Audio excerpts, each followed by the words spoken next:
যুক্তরাজ্যের লন্ডনের বুকে অবস্থিত হোয়াইট চ্যাপেল স্টেশনের সাইনবোর্ডের নাম লেখা আছে বাংলা ভাষায়।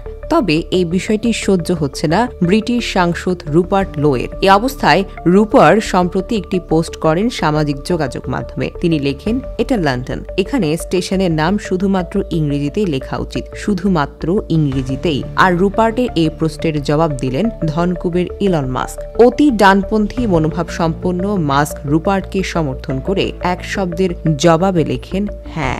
ভারতীয় সংবাদ মাধ্যম এনডিটিভির প্রতিবেদনে বলা হয়, লন্ডনের ট্রান্সপোর্ট ফর লন্ডন অথরিটির সিদ্ধান্তের প্রেক্ষিতে ইংরেজির পাশাপাশি বাংলাতেও হোয়াইট চ্যাপেল স্টেশনের নাম লেখা হয়েছিল 2022 সালে। বর্তমানে এই অঞ্চলের মোট জনসংখ্যার 40% মানুষই হল বাঙালি। ইংল্যান্ডের অধিকাংশ বাংলায় থাকেন এই অঞ্চলে। এই অঞ্চলে আগে থেকে বহু দোকানের নাম রয়েছে বাংলা ভাষায়। এই আবহে দীর্ঘদিন ধরে দাবি ছিল হোয়াইট চ্যাপেল স্টেশনের নাম যাতে বাংলাতেও লেখা থাকে। সেই দাবি মেনে বাংলা ভাষাকে সম্মান দেওয়ার জন্য সেখানকার স্টেশনের নামে বাংলা যোগ করার সিদ্ধান্ত নিয়েছিল লন্ডন প্রশাসন। এই স্টেশনের বিভিন্ন গেটের সাইনবোর্ডে বাংলা ভাষায় নাম লেখার পাশাপাশি স্টেশনের প্রবেশপত্রেও বাংলা ভাষাতে লেখা রয়েছে হোয়াইট চ্যাপেল স্টেশনে আপনাকে স্বাগত।